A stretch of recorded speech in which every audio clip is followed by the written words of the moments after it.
अरे ये क्या, जगन्नाथ भगवान के गहने चोरी हो गए। सुबह होते ही मंदिर में हड़कंप मच चुका था। मंदिर के कैमरे तुरंत चेक किए गए, पूरी रात की रिकॉर्डिंग देखी गई, लेकिन हैरानी की बात ये थी कि किसी भी कैमरे में कोई आता हुआ या जाता हुआ नहीं दिखा। पुरी के उस पुराने मंदिर में एक बच्चा रहता था। कोई बाहर वाला देखे तो सोचे कि मंदिर में बच्चा कैसे रह सकता है, लेकिन जो लोग वहाँ रोज आते थे वो जानते थे कि ये बच्चा मंदिर का ही हिस्सा था। उसका कोई नाम कागजों में नहीं था, ना माँ थी, ना बाप, ना कोई पहचान। लोग उसे बस मुगु कहकर बुलाते थे। मुगु की उम्र कोई 8 या 9 साल रही होगी। फटे कपड़े, नंगे पैर और आंखों में एक अजीब सी शांति। वो मंदिर में ही सोता था, मंदिर में ही भूखा रहता था और मंदिर में ही हंस लेता था। जब कोई उससे पूछता कि तेरा घर कहाँ है, तो वो बिना सोचे सीधा भगवान जगन्नाथ की मूर्ति की तरफ देखता और कहता, यही जहाँ जगन्नाथ जी रहते हैं। लोग इसे बच्चों की मासूमियत समझते थे, लेकिन मुगु मजाक नहीं कर रहा होता था। मुगु भगवान जगन्नाथ को भगवान नहीं मानता था, वो उन्हें अपना सबसे अच्छा दोस्त मानता था। हर सुबह वो मूर्ति के सामने बैठकर बोलता, आज देर हो गई दोस्त, पुजारी अंकल ने झाड़ू नहीं दी। कभी शिकायत करता, कल तुमने सपना क्यों नहीं भेजा? और कभी रूठ जाता, अगर आज खिचड़ी नहीं मिली ना तो मैं बात नहीं करूंगा। अजीब बात ये थी कि मुगु की बातें कभी खाली नहीं जाती थी। एक दिन दोपहर की आरती के बाद मंदिर में एक औरत आई। उसके कपड़े फटे थे, आंखें सूजी हुई थीं और आवाज कांप रही थी। वो भगवान के सामने गिर पड़ी और रोते हुए बोली, मेरे बच्चे को बचा लो। कहाँ? वो अस्पताल में है, डॉक्टर कह रहे हैं बिना पैसों के इलाज नहीं होगा। मंदिर में लोग खड़े थे। कोई बोला, भगवान पर छोड़ दो, जो होगा अच्छा होगा। लेकिन कोई आगे नहीं बढ़ा। मुगु सब देख रहा था। वो धीरे से उस औरत के पास गया और पूछा, आंटी आपका बच्चा कितना छोटा है? औरत ने रोते हुए कहा, तेरे जितना। मुगु चुप हो गया। उस रात जब मंदिर बंद हो गया और सब लोग चले गए, मुगु अकेला भगवान के सामने बैठा रहा। बहुत देर तक वो कुछ नहीं बोला, फिर धीरे से पूछा, दोस्त वो बच्चा मर जाएगा क्या? मूर्ति चुप थी। मुगु की आंखें भर आईं।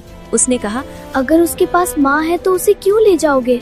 उसी पल मुगु को ऐसा लगा जैसे किसी ने बहुत पास से कहा हो, मेरी मोतियों की माला ले जाओ। मुगु घबरा गया। उसने मूर्ति की तरफ देखा और बोला, सच आप नाराज नहीं होगे? कोई जवाब नहीं आया, लेकिन मुगु की नजर माला पर टिक गई। अगली सुबह मंदिर में हड़कंप मच गया। पुजारी चिल्लाने लगे, अरे ये क्या, भगवान की मोतियों की माला गायब है। कैमरे चेक किए गए, पूरी रात की रिकॉर्डिंग देखी गई, लेकिन ना कोई आता दिखा ना कोई जाता। तभी एक आदमी बोला, कल रात मैंने उसी बच्चे को मंदिर में घूमते देखा था। सबकी नजर एक साथ मुगु पर चली गई। मुगु कुछ नहीं बोला, उसकी मुट्ठी कांप रही थी। उसी समय मंदिर के बाहर वही औरत खुशी से रो रही थी। वो सबको बता रही थी कि किसी ने भगवान की माला बेचकर उसके बच्चे का ऑपरेशन करवा दिया। मंदिर के अंदर लोग भगवान को देख रहे थे और मंदिर के बीच में एक बच्चा चुपचाप खड़ा था। एक पुजारी ने परेशान होकर कहा, अगर कोई इंसान आया होता तो कैमरे में जरूर दिखता। दूसरे पुजारी ने धीरे से कहा, ऐसा तो तभी हो सकता है जब कोई आया ही ना हो। लोगों में खुसुर पुसुर बढ़ने लगी और हर कोई एक दूसरे की तरफ शक से देखने लगा। उसी भीड़ में एक आदमी ने अचानक कहा, रात को मैंने मुगु को मंदिर में घूमते देखा था। ये बात सुनते ही सबकी नजर एक साथ मुगु पर चली गई। मुगु उस समय मंदिर के एक कोने में खड़ा था और उसे समझ नहीं आ रहा था कि सब लोग उसे ऐसे क्यों देख रहे हैं। एक आदमी ने सख्त आवाज में पूछा, तू रात को मंदिर में क्या कर रहा था? मुगु ने धीरे से कहा, रोज की तरह भगवान से बात कर रहा भीड़ था। में से किसी ने ये कहा, बच्चा हमेशा यहाँ रहता है और इसे सब कुछ पता होता है। किसी और ने कहा, अगर कैमरे में कोई नहीं दिखा तो चोरी इसी ने की होगी। मुगु की आंखें भर आई और उसने कहा मैंने कि कुछ भी चोरी नहीं किया है। मैंने जो उसने बस किया वो इतना कहा भगवान के कि कहने उसने पर जो किया किया था। वो भगवान के कहने पर किया था। ये सुनकर लोग हंस पड़े और किसी ने ताना मारते हुए कहा, भगवान बच्चों से चोरी नहीं करवाते। मुगु कुछ नहीं बोला और उसकी नजर जमीन पर टिक गई। उसी समय मंदिर के बाहर शोर मच गया, क्योंकि वही औरत भागती हुई आई थी जो कल रो रही थी। वो खुशी से कांपती आवाज में बता रही थी कि उसके बच्चे का ऑपरेशन हो गया है और डॉक्टरों ने जान बचा ली है। उस औरत ने रोते हुए कहा, किसी ने भगवान की मोतियों की माला बेचकर पैसे दिए हैं। ये सुनते ही मंदिर के अंदर सन्नाटा फैल गया और लोगों के चेहरे बदलने लगे। मोतियों की माला अब सवाल ये नहीं था कि बच्चा बचा कैसे, बल्कि ये था कि माला आखिर गई कहाँ। मुगु अब भी चुपचाप खड़ा था और उसे नहीं पता था कि अगला सवाल सीधे उसी की जिंदगी बदलने वाला है। मंदिर के अंदर अब माहौल बदल चुका था और जो लोग सुबह तक चमत्कार की बात कर रहे थे वही अब सवाल पूछ रहे थे। हर नज़र मुगु पर टिकी थी और किसी को उसकी मासूमियत दिखाई नहीं दे रही थी। एक आदमी ने ऊंची आवाज में कहा कि अगर माला भगवान के कहने पर ली गई थी तो वो अभी वापस क्यों नहीं आई? मुगु ने घबराई हुई आवाज में कहा, मुझसे कहा गया था कि वो माला उस माँ को दे आओ ताकि उसका बच्चा बच सके। भीड़ में से किसी ने कटाक्ष करते हुए कहा कि अब बच्चे भगवान के नाम पर चोरी भी करने लगे हैं। दूसरे आदमी ने कहा कि ऐसे बहाने हर चोर बनाता है। मुगु ने रोते हुए कहा कि वो झूठ नहीं बोल रहा है और उसने कुछ भी अपने लिए नहीं रखा। उसने कहा कि अगर माला चाहिए तो वो भगवान से पूछ ले कि सच क्या है। ये बात सुनकर पुजारी भी असहज हो गए क्योंकि कोई भी भगवान से सवाल नहीं करना चाहता था। मुख्य पुजारी ने कड़े शब्दों में कहा कि जब तक सच्चाई सामने नहीं आती तब तक बच्चे का यहाँ रुकना ठीक नहीं होगा। तब तक बच्चे को मंदिर में नहीं रहने दिया जाएगा। मुगु को जैसे ही ये बात समझ आई, उसका चेहरा सफेद पड़ गया। उसने डरते हुए पूछा कि क्या अब वो भगवान के पास भी नहीं रह सकता? किसी ने जवाब नहीं दिया और दो आदमी आगे बढ़कर उसे मंदिर के बाहर ले गए। मुगु बार बार पीछे मुड़कर भगवान की मूर्ति की तरफ देख रहा था, जैसे किसी जवाब का इंतजार कर रहा हो। मंदिर के बाहर उसे पत्थर की सीढ़ियों पर बैठा दिया गया और कहा गया कि यहाँ से कहीं मत जाना। धूप तेज थी और मुगु को प्यास लग रही थी, लेकिन किसी ने पानी तक नहीं दिया। अंदर मंदिर में पूजा फिर से शुरू हो गई और लोग भगवान से सुख शांति की प्रार्थना करने लगे। बाहर एक बच्चा चुपचाप बैठा था, जिसे समझ नहीं आ रहा था कि उसने गलत क्या किया। मुगु ने खुद से कहा, अगर भगवान ने कहा था तो फिर सजा मुझे क्यों मिल रही है? उसकी आंखों से आंसू गिरने लगे और वो पहली बार भगवान से बिना बोले सवाल कर रहा था। उसी समय मंदिर के अंदर अचानक हवा तेज चलने लगी और दीपक की लौ हिलने लगी। कुछ लोगों ने इसे भगवान की नाराजगी कहा और कुछ ने इसे महज हवा का झोंका मान लिया। मुगु अब भी सीढ़ियों पर बैठा भगवान की तरफ देख रहा था और उसे नहीं पता था कि ये चुप्पी आने वाले तूफान की शुरुआत। शाम होते ही मंदिर के समिति की बैठक बुलाई गई, क्योंकि मामला अब सिर्फ माला का नहीं रहा था। लोग बाहर खड़े थे और अंदर ये तय हो रहा था कि एक अनाथ बच्चे के साथ क्या किया जाए। एक सदस्य ने कहा कि अगर आज सख्ती नहीं दिखाई गई तो कल हर कोई भगवान के नाम पर कुछ भी उठा लेगा। दूसरे ने कहा, बच्चे को बाहर रखने से मंदिर की शांति बनी रहेगी। मुख्य पुजारी चुप बैठे थे और बार बार भगवान की मूर्ति की तरफ देख रहे थे। आखिर उन्होंने भारी आवाज में कहा कि जब तक माला वापस नहीं आती, मुगु मंदिर में नहीं रहेगा। ये फैसला होते ही किसी ने बाहर आकर लोगों को बता दिया कि बच्चे को मंदिर से निकाल दिया गया है। भीड़ में कुछ लोग चुप थे और कुछ ने सिर हिलाकर सहमति जता दी। मुगु को जब ये बताया गया तो उसने बहुत धीमे से पूछा कि क्या वो रात को भी यहाँ नहीं सो सकता? कोई जवाब नहीं आया और उसे मंदिर के मुख्य दरवाजे से बाहर कर दिया गया। मुगु दरवाजे के पास कुछ देर खड़ा रहा और फिर सीढ़ियों पर बैठ गया। उसे समझ नहीं आ रहा था कि भगवान के घर में उसके लिए जगह कैसे खत्म हो गई। उसी समय मंदिर के अंदर एक पुजारी ने देखा कि भगवान की मूर्ति के पास रखा फूल मुरझा गया है। उसने इसे अशुभ संकेत बताया, लेकिन किसी ने उसकी बात पर ध्यान नहीं दिया। रात बढ़ती गई और मंदिर के कपाट बंद हो गए। मुगु बाहर ही बैठा रहा और ठंडी हवा में सिकुड़ता गया। उसने खुद से कहा कि शायद भगवान उसे आज रात जवाब देंगे, लेकिन बहुत देर तक कुछ नहीं हुआ और सिर्फ घंटियों की दूर की आवाज सुनाई देती रही। उसी रात शहर में एक अजीब सी खबर फैलने लगी कि अस्पताल में उस बच्चे की हालत अचानक बहुत सुधर गई है। डॉक्टर कह रहे थे कि इलाज उम्मीद से कहीं ज्यादा असरदार रहा। लोगों ने इसे भगवान की कृपा कहा और कुछ ने मंदिर में फिर से दान देने की बात की। किसी ने ये नहीं पूछा कि उस कृपा की कीमत किसने चुकाई। मुगु को इस खबर की कोई जानकारी नहीं थी और वो बाहर बैठे बैठे सो गया। उसके चेहरे पर डर नहीं था, बल्कि थकान थी, जैसे उसने बहुत भारी बोझ उठा लिया हो। आधी रात के बाद मंदिर के अंदर अचानक दीपक अपने आप तेज हो गया। कुछ पुजारी घबरा गए और बोले कि भगवान कुछ कहना चाहते हैं, लेकिन बाहर मंदिर की सीढ़ियों पर एक बच्चा बेसुध पड़ा था और कोई उसे देखने नहीं आया। मुगु की सांसें हल्की थी और उसे नहीं पता था कि कठिन होने वाली है। सुबह होते ही मंदिर के बाहर लोगों की भीड़ फिर जमा होने लगी, क्योंकि रात की घटनाओं ने सबको बेचैन कर दिया था। कुछ लोग कह रहे थे कि भगवान ने संकेत दिए हैं और कुछ लोग अब भी यही मान रहे थे कि बच्चा झूठ बोल रहा है। उसी बीच एक पुजारी ने ध्यान दिया कि भगवान की मूर्ति के पास रखी दूसरी माला की एक मोची ढीली हो गई है। उसने पास खड़े पुजारी से कहा कि अगर कोई चोर होता तो बाकी गहनों को भी हाथ लगाता। ये बात धीरे धीरे भीड़ तक पहुंची और पहली बार लोगों को लगा कि कहानी वैसी नहीं है जैसी दिखाई जा रही थी। एक आदमी ने अगर कहा कि बच्चा अगर चोर बच्चा होता, चोर तो वो होता मंदिर छोड़कर तो वो भाग जाता। मंदिर छोड़कर भाग जाता। लोगों की नजर बाहर सीढ़ियों पर पड़ी जहां मुगु बेसुध पड़ा था। उसका चेहरा पीला था और उसकी आंखें आधी खुली थीं। एक औरत ने घबराकर कहा कि बच्चे को उठाओ और पानी दो। जब उसे छुआ गया तो सब समझ गए कि मुगु को तेज बुखार है। मुगु ने बहुत धीमी आवाज में कहा कि उसने गलत कुछ नहीं किया है। उसने बस इतना कहा कि भगवान ने कहा था कि किसी की जान बचाना सबसे जरूरी है। ये सुनकर कुछ लोग चुप हो गए और कुछ की आंखें झुक गईं। मुख्य पुजारी आगे आए और पहली बार उन्होंने मुगु की बात ध्यान से सुनी। पुजारी ने उससे पूछा कि भगवान ने तुझसे और क्या कहा था। मुगु ने कांपती आवाज में कहा, भगवान ने कहा था कि सच सामने आने में समय लगता है। उसी समय अस्पताल से एक आदमी मंदिर पहुंचा जिस बच्चे और का उसने ऑपरेशन हुआ बताया था, कि उसकी जिस हालत अब बच्चे पूरी का तरह ठीक ऑपरेशन है। हुआ था उसकी हालत अब पूरी तरह ठीक ऑपरेशन है। के पैसे उसने अचानक ये मिल भी गए कहा थे, कि ऑपरेशन इसलिए के डॉक्टरों ने पैसे बिना देर अचानक किए इलाज मिलने शुरू से कर दिया। डॉक्टरों ने तुरंत इलाज शुरू कर दिया था। अब मंदिर में सन्नाटा था और लोग एक दूसरे को देखने लगे।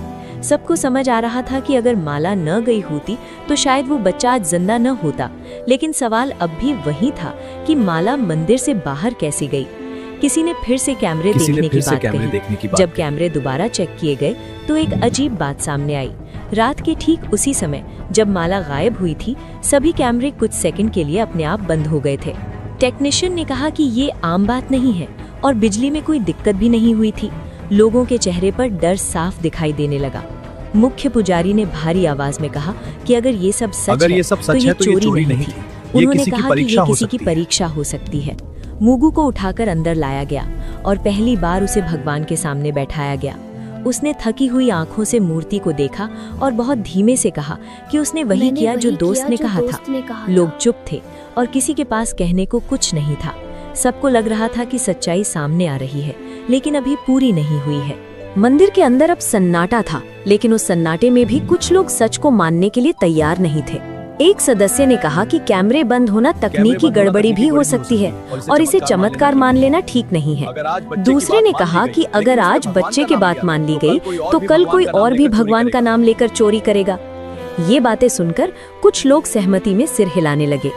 मुगु को अंदर लाने के बाद उसकी हालत और बिगड़ने लगी थी। उसका शरीर तप रहा था और सांसें तेज हो गई थी।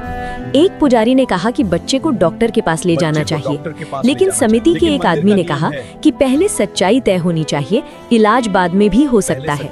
ये बात सुनकर कुछ लोग असहज हो गए, लेकिन किसी ने खुलकर विरोध नहीं किया।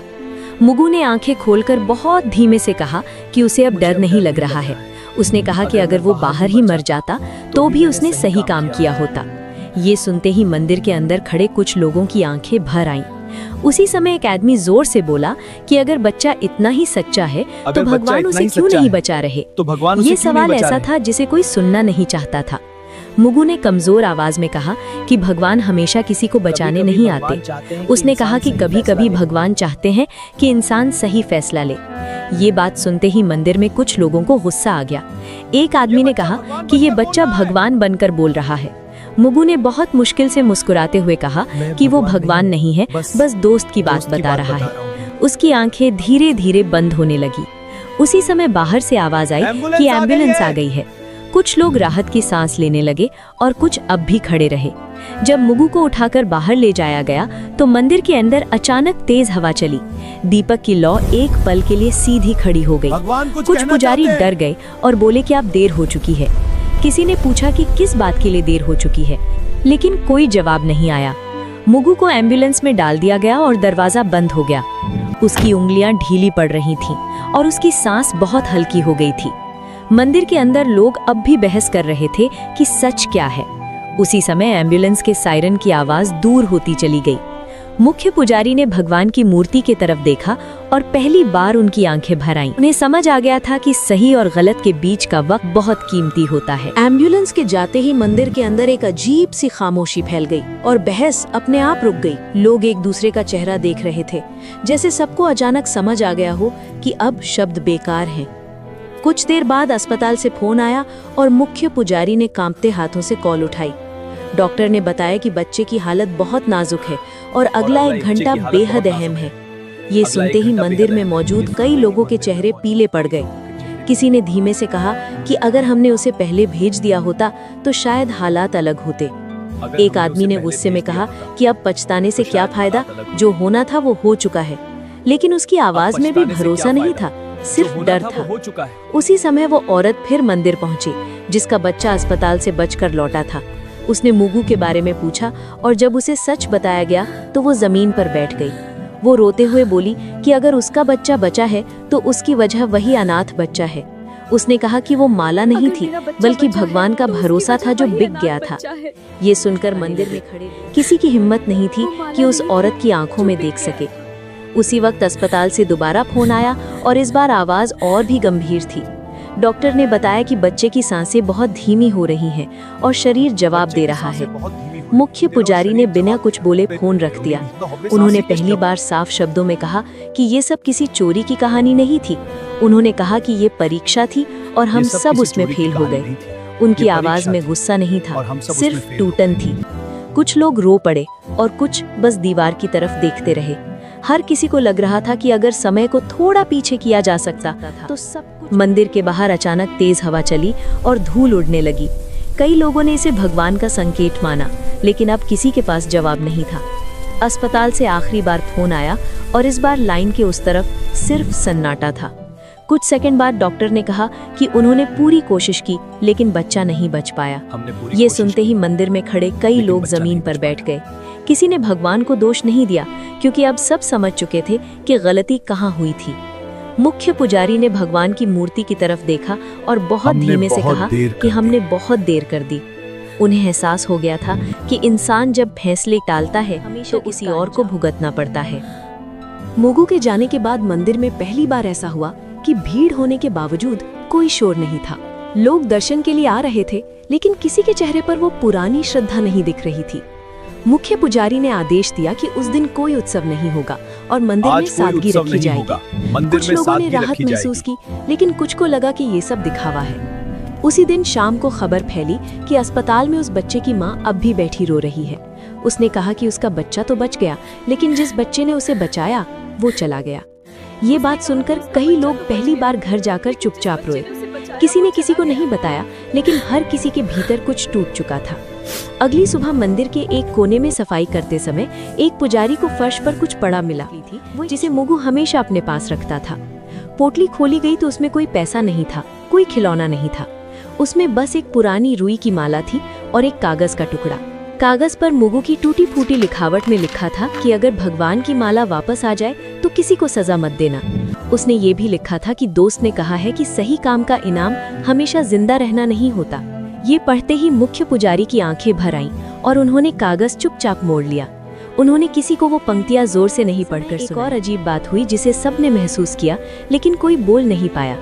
भगवान की मूर्ति के गले में अगली सुबह मोतियों की वही माला वापस दिखने लगी। कैमरे फिर चेक किए गए, लेकिन इस बार भी कुछ नहीं दिखा। ना कोई आता दिखा, ना कोई जाता, बस माला अपनी जगह पर थी। कुछ लोगों ने इसे भगवान की लीला कहा और कुछ ने इसे अपनी गलती मान लिया, लेकिन और किसी ने जयकारा नहीं लगाया। मुख्य पुजारी ने धीरे से कहा कि ये माला वापस नहीं आई है, बल्कि हमें वापस मिली है। उनकी आवाज में आदेश नहीं था, सिर्फ स्वीकार था। उसी दिन मंदिर के बाहर एक छोटा सा दिया जलाया गया, बिना किसी घोषणा के। लोग आते गए और चुपचाप दिए के सामने सिर झुकाते गए। कोई नहीं जानता था, लेकिन सब समझ रहे थे। मुगू का नाम किसी ने नहीं लिया, लेकिन उसकी कमी हर किसी को महसूस हो रही थी। शाम ढलते ही मंदिर के बाहर एक बच्चा आकर सीढ़ियों पर बैठ गया। वो मुगू जैसा नहीं दिखता था, लेकिन उसकी आंखों में वही इंतजार था। एक आदमी ने उसे देखा और कुछ देर तक खड़ा रहा। उसके मन में पहली बार ये सवाल उठा कि क्या वो आगे बढ़ेगा या फिर देर कर देगा। अगली सुबह मंदिर हमेशा की तरह खुला, लेकिन माहौल पहले जैसा नहीं था। लोग दर्शन के लिए आए, सिर झुकाया और बिना ज्यादा रुके बाहर निकल गए। मुगू की बात अब, लेकिन हर कोई उसके बारे में सोच रहा था। मुख्य पुजारी ने उस दिन बहुत कम शब्दों में पूजा करवाई। उन्होंने भगवान से कुछ मांगा नहीं, बस चुपचाप हाथ जोड़कर खड़े रहे। मंदिर के बाहर वही आदमी उस बच्चे को लेकर फिर आया। इस बार बच्चे ने डर के बिना सीढ़ियों पर कदम रखा। किसी ने टोका नहीं, किसी ने सवाल नहीं किया। जैसे सब समझ गए हों कि कुछ सवालों का जवाब नियम नहीं होते। उस बच्चे को खाना दिया गया, पानी दिया गया और एक कोने में बैठा दिया गया। वो बार बार भगवान की मूर्ति की तरफ देख रहा था। उसने आदमी से पूछा भगवान कि क्या मुझसे भगवान नाराज उससे नाराज होंगे। आदमी ने कहा कि भगवान कभी बच्चों से नाराज नहीं भगवान होते, कभी बच्चों से इंसानों नाराज से नहीं होते हैं। इंसानों से ये होते हैं। सुनकर बच्चा वैसे ही जैसे कभी मुगु मुस्कुराया करता था। शाम को मुख्य पुजारी बाहर आए और पहली बार लोगों से बोले। उन्होंने कहा कि भगवान ने किसी से माला वापस नहीं मंगवाई थी, बल्कि हमें हमारी इंसानियत याद दिलाई थी। उन्होंने कहा कि भगवान की सबसे बड़ी पूजा समय पर लिया गया सही फैसला होता है। भीड़ में खड़े कई लोगों की आंखें भर आईं। मंदिर के बाहर जल रहा दिया अब भी जल रहा था, लेकिन अब वो किसी की मौत की याद में नहीं, बल्कि एक जिम्मेदारी की तरह जल रहा था। वही औरत जिसका बच्चा बच गया था, बच्चे के सिर पर हाथ रखा और कहा कि कुछ कर्ज कभी उतरते नहीं हैं। बच्चे ने उसका हाथ पकड़ लिया। उसे शायद पहली बार लगा कि वो अकेला नहीं है। मंदिर की सीढ़ियों पर खड़े होकर आदमी ने आखिरी बार अंदर देखा। उसे लगा जैसे भगवान चुप नहीं है, बस देख रहे हैं। और उस चुप्पी में एक बात साफ थी, भगवान हमेशा किसी चमत्कार से नहीं, कभी किसी इंसान के फैसले से काम करते हैं। मुगु अब वहां नहीं